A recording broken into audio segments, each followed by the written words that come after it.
Hi, I'm Michael Jaquith, and I'm a results leader.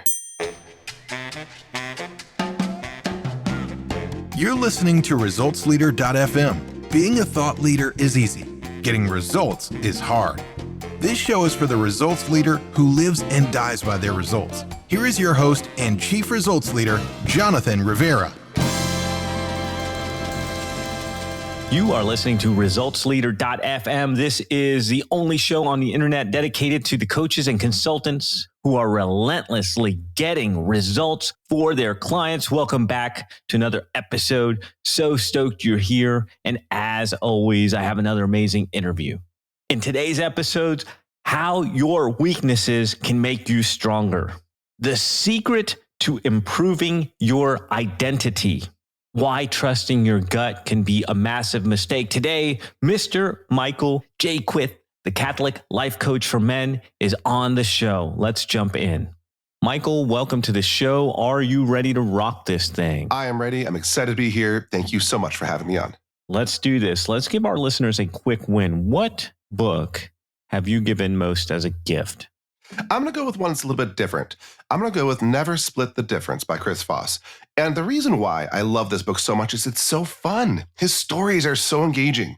As you go through those stories and you read about his adventures in these high-stress negotiation positions, I'm glued to every page. And so I think a lot of self-help books can sometimes have a reputation, get a little dry sometimes, but this one, I just eat it up. Man, I was half expecting you to tell me the Bible. It's still the number one most purchased book there ever was.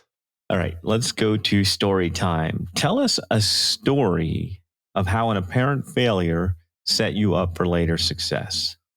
So when I first graduated from Cornell, I went to work for Intel, and I did very well there. I was quickly promoted, and I was given a team. And 1 year into managing this team, my boss pulls me off to the side and says, Michael, we got to talk. I said, yeah, what's going on? Some new result? No, this is a real conversation. So we go into a room. He says, Michael, every single person in your team wants to leave. They can't stand working with you.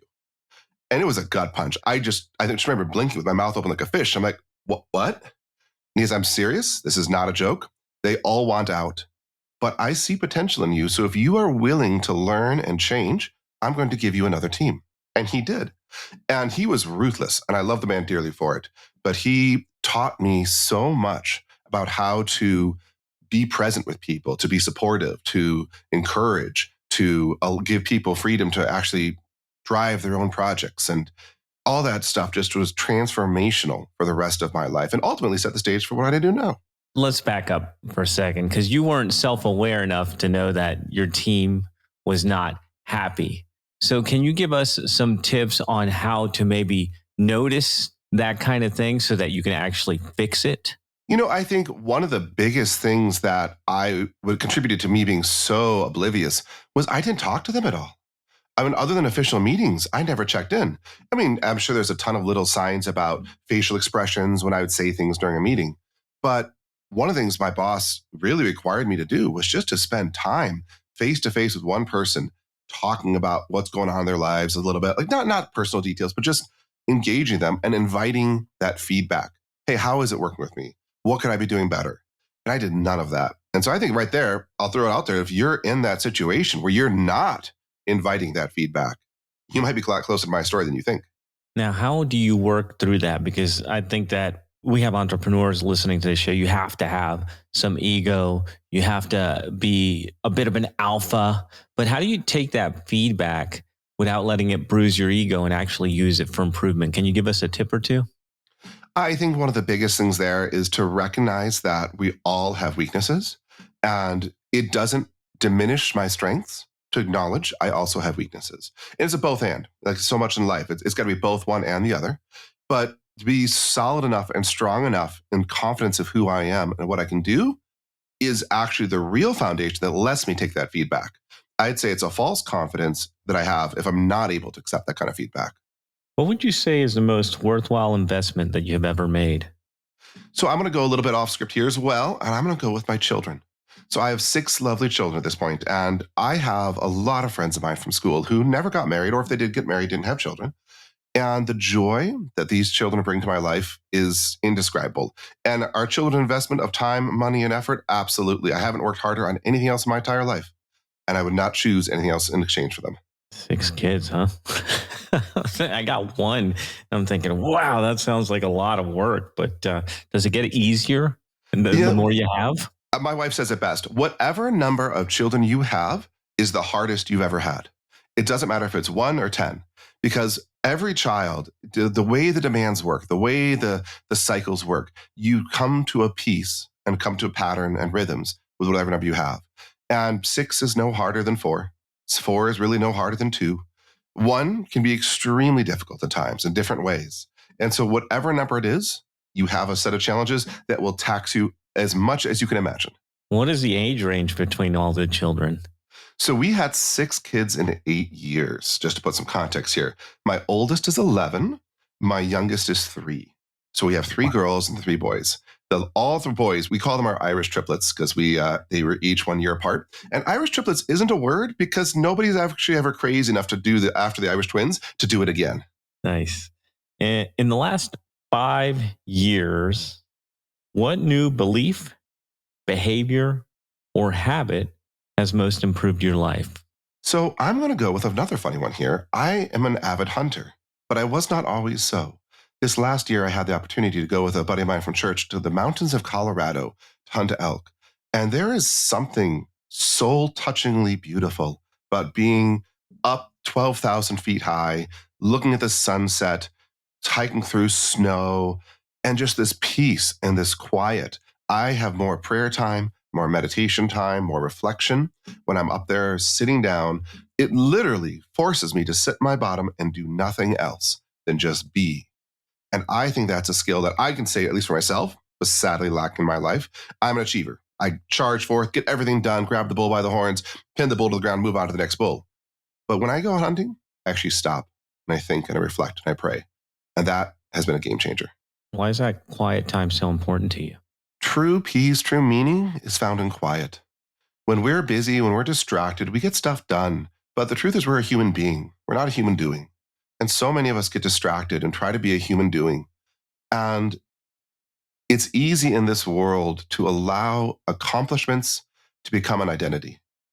But the problem is that accomplishments are never enough. An identity needs to be bigger than any accomplishment. And when you allow the peace and the quiet, you find a deeper identity that goes beyond the accomplishments. And that's the one you can hold on to. Talk to me a little bit more about finding identity because I like that concept, but I'm willing to bet that the people listening would wonder, well, what are some things I can do to kind of figure out who I am, what my purpose is, what my real identity and my calling on earth is? I think the first thing you have to do if you want to get there is you need some time with quiet. Now, I'm going to approach this from a perspective of faith because I think my faith is an incredibly important part of me finding my own identity. But who am I? Like, this isn't a question you just pop up and ask and get a quick answer to. Speaking as a man, it's somewhat similar to the question of, am I a man? And these are very, very deep questions that you need to have a quiet time with whatever, your religious view is, but quiet time engaging in that discussion. For me, that prayer time with God is essential in trying to find this. Lord, who am I? What did you make me here? Why did you bring me here to do this dumb stuff? Like, what am I even supposed to do? My wife is going crazy. The kids just pooped and rubbed it all over the walls. The dog just tried to make a mess of it too. Like, this is a day in Michael's life sometimes. So who am I that you put me here to do this? But also, I think you really have to surround yourself with people that are of upstanding character and of similar values, because the human being is also a social creature, and we reflect and absorb so much of what's around us. I love the ancient line that you are the average of your 5 closest friends. So if you want to improve your identity, improve your friends. And that right there will go a long ways as well. Why is your faith so important to you, Michael? It's the anchor.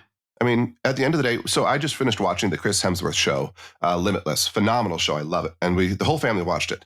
And in the final episode, they deal with accepting death. And that launched into this amazing conversation with the older girls, talking about how is this different when you approach this from a Christian perspective. And one of the things the show does such a great job of is it highlights the importance of living in the moment. But from my perspective, it misses the ultimate kick, which is, what is it all for? Where is it all going? And with the faith, I believe that there is something more to it than just you blink out and you're done. And that something provides context for everything else. Why do I work so hard to raise my children? because I believe one day I'll stand before God and he will look at me and say, well done, my good and faithful servant. Or he'll say, dude, come on. Probably a little bit of the second one. Let's just be honest. I'm not perfect here, right? But that faith, that's the context. That's the foundation. Otherwise, I mean, here's the real truth. And people don't like to look at it this way. Without faith, the proper response is nihilism. And nihilism leads to suicide. Like you can run down the philosophical track and we all try to dodge it. But that's when you really boil it down. That's where it has to end from a strictly logical perspective.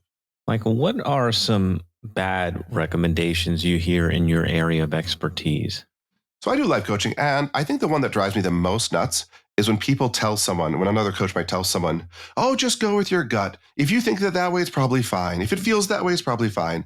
And the reason why that's so horrible is because a lot of times we're wrong.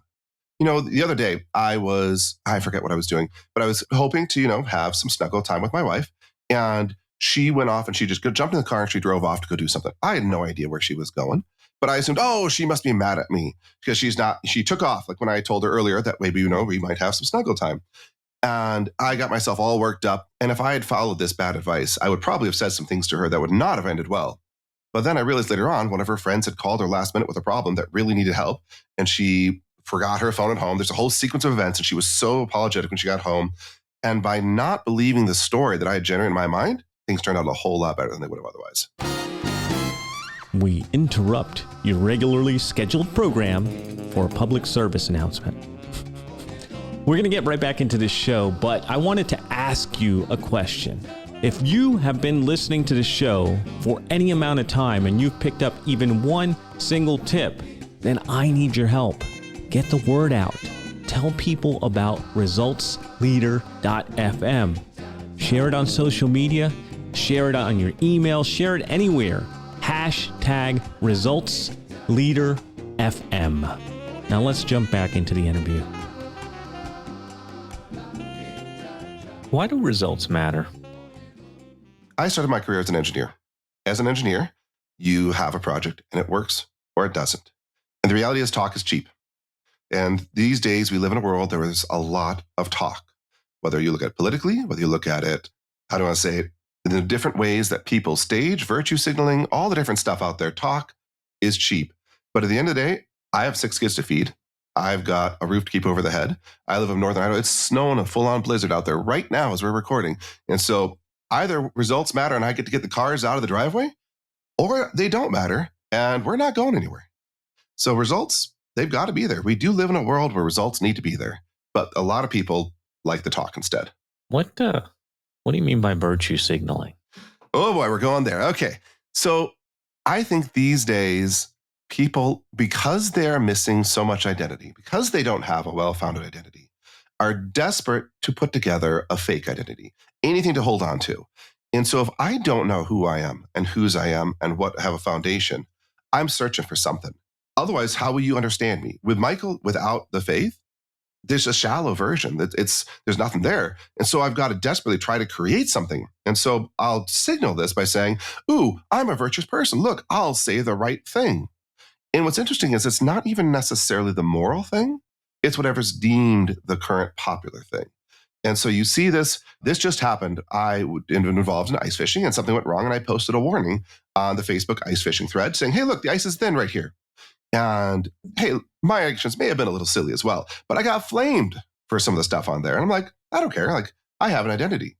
But in that situation, I just felt so sad for these folks that are saying these things because I don't think they have their solid identity. If they did, they wouldn't need that. But in the absence of something to stand on, what other choice could one have but to posture and to throw something out there to try to gain what they're missing? Now, this is interesting because I had another discussion earlier this week around this topic. And I don't know if you're seeing this because you and I are both Catholic men, but I'm curious what your take is on it. And I relate it back to the humanist movement and I am the center of the world and all the stuff that they taught. And I know you know what that is. There's no question about it. So that's why I know I can talk to you about this.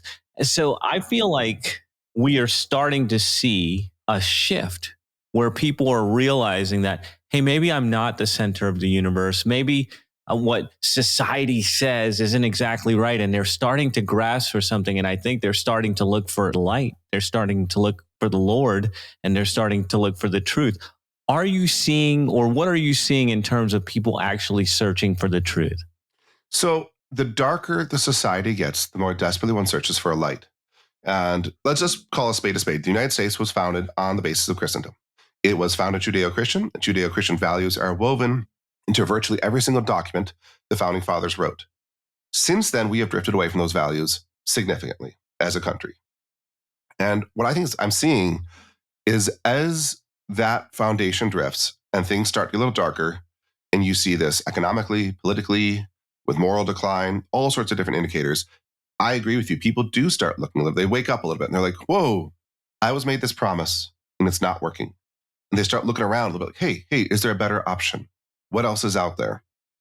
And this is perhaps an oversimplification, but I once heard it said that a Republican is simply a Democrat who's been robbed by the government. And I think there's a little bit of truth to that concept. When you have an ideology that sounds really, really good, it's easy to fall into it and go with it. But eventually, when it starts to go bad, you say, oh, wait, maybe this isn't working and maybe I do need something else. And I totally agree with you. I am seeing this more and more, even within, I'll just go more specific, the Catholic Church. There's a lot of what I might call lukewarm Catholics that are popping up and coming to me because they're like, I know this isn't right. And I know that I need more because this isn't working. Yeah. I feel excited. Really, I do, because having more and more of these talks and putting this out there, I think we're doing some good work. So let's talk. In the last 5 years, what new realization has helped you get better results for your clients? I think the realization is that my clients get better results when I have less Michael in the way. I'm going to expand upon that a little bit here. I recently started going to the gym. Again, I love going to the gym. I CrossFit. And I get all this energy that when I CrossFit, I get the energy out. And then I'm able to be more present with the client after I come back from the CrossFit gym than if I haven't. And what I realized was my clients don't actually need me. What they need is to see themselves. And ultimately, they need to see their relation, their place with their identity, their position with their faith. And all that, Michael's in the way of that. And look, I'm a smart guy. I know a lot of stuff. But ultimately, the less of me and the more of letting them see themselves, letting them see the bigger picture, it works out better. It actually goes right back to that first story I told you with a different group. One of the biggest problems I had with my group that hated me was I had way too much Michael. I was the star of the show. I was the center of the universe. Everything's Michael. Michael's ideas get approved. Everyone else's ideas get rejected. And just getting Michael out of the way and saying, oh, Lucy, you want to try that idea? Maybe it's not my idea, but yeah, go for it. Try it out. Michael out of the way. Give us some tips. We have coaches and consultants that listen to the show, and give us a couple practical tips on how to get less of us in the picture and more of our clients so that we can get them better results. I think one of the biggest things is to clean up your own mental space first. Like if I show up to a session and I'm really worried about something, it's really hard to get myself out of the way. And so maybe this means you have a ritual or routine you do every morning. For me, my routine is I wake up in the morning about 45 minutes before the gym workout starts, and I spend some time with the Bible and I read and I pray. And then I go do my workout and I come back and eat the same exact thing for breakfast every morning because that's what works well for me. It happens to be 4 eggs and some sausage and a bit of cheese. And so I have this routine I go through so that I have done what I need to do to get myself cleaned up and ready. But the other big thing is to treat every person you're talking to as if they are on the verge of saying the most interesting thing you've ever heard, and to give them that level of attention. Because when you do, it clears out part of your attention away from yourself and focuses on them. Like, I'm not quite sure who we should choose as a personal hero, but I don't know. Maybe if you could travel through time and sit down with George Washington, we'll choose someone safe. For instance, you had 5 minutes with George Washington. You would not be thinking about what you're making for dinner when you're sitting there with George Washington. You'd be zoomed. This is so cool. I've got to pick this guy's brain to learn everything I can. And when you treat your clients that way, then that opens up a part of yourself and gets the actual rest of you out of the way. I hope that makes sense. Yeah, absolutely. What area of your business would you like to see better results? I've got to grow my marketing. I'm going to throw myself under the bus here. Like, I'm an engineering guy. I'm practical. I'm great at solving problems. I actually, thanks to that group experience in many sense, I've gotten a lot better at people. But I am not great at getting my message out. So that's what I'm really working on right now. I've got a couple of new ideas coming up. But I get so many clients right now who come up and say, I've been searching for so long and I couldn't find you, and you have exactly what I want, but I couldn't find you. I'm like, oh, I got to do a better job getting that message out there. So what are you doing then? What are you doing to get your message out there this year? So one of the big things I'm doing is I'm trying to find as many other podcasts as I can to meet wonderful people like you and kind of get the message out that way. But I'll pull the curtains up a little bit here. I'm going to engage my wife. And so if she has the opposite personality that I do, whereas I'm like the systems, the order, she is the free spirit. She is the dreamer. And so we kind of have been doing businessy things a little too separate, and we're talking about moving them together. And so she's going to help me with the dreamy part, getting the message out to their Facebook ads, marketing, the stuff like that. And I'm going to help her with some systems. That is amazing. I love it, man. So what results are you most proud of? I have to say the kids first, but I'm going to go past that. I'm going to tell you a short story. Right after I left the corporate world, I was running a contracting company, and my first 2 employees were these 2 amazing guys, Brandon and Eric, and they had come from generations of poverty, like just very unfortunate stories. Each one of them, a lot of substance in their family history, and they were working for me, and I poured into these guys, and I just really made it my point to build them up, not just in terms of what they needed for the job, but in general.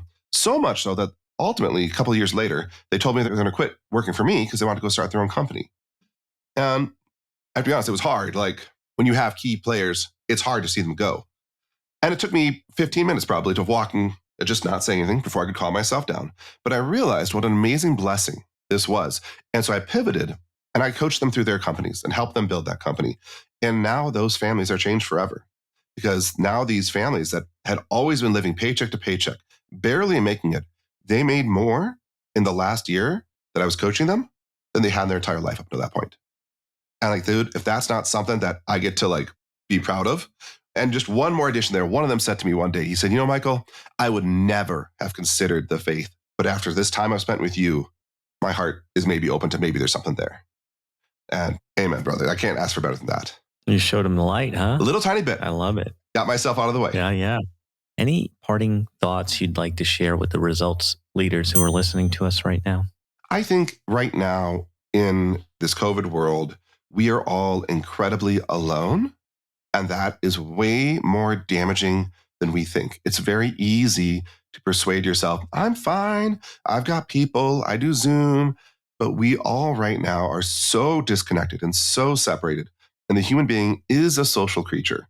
And I want to invite you to, wherever you live, take a risk, invest in your community, invest in friendships, find friendships. If you have to buy or into mastermind, whatever you have to do, find that community, because that is just critical to your success.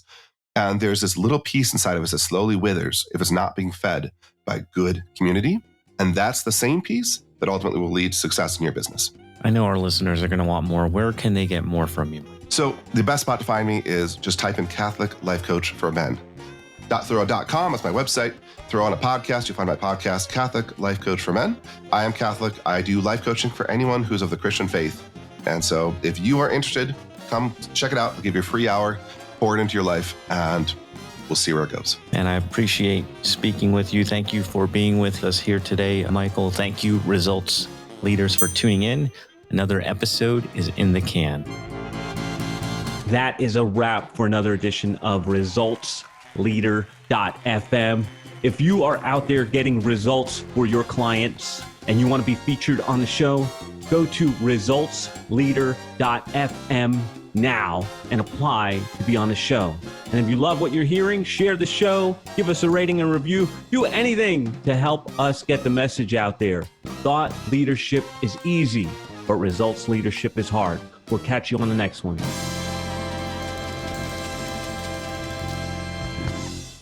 This is the podcastfactory.com.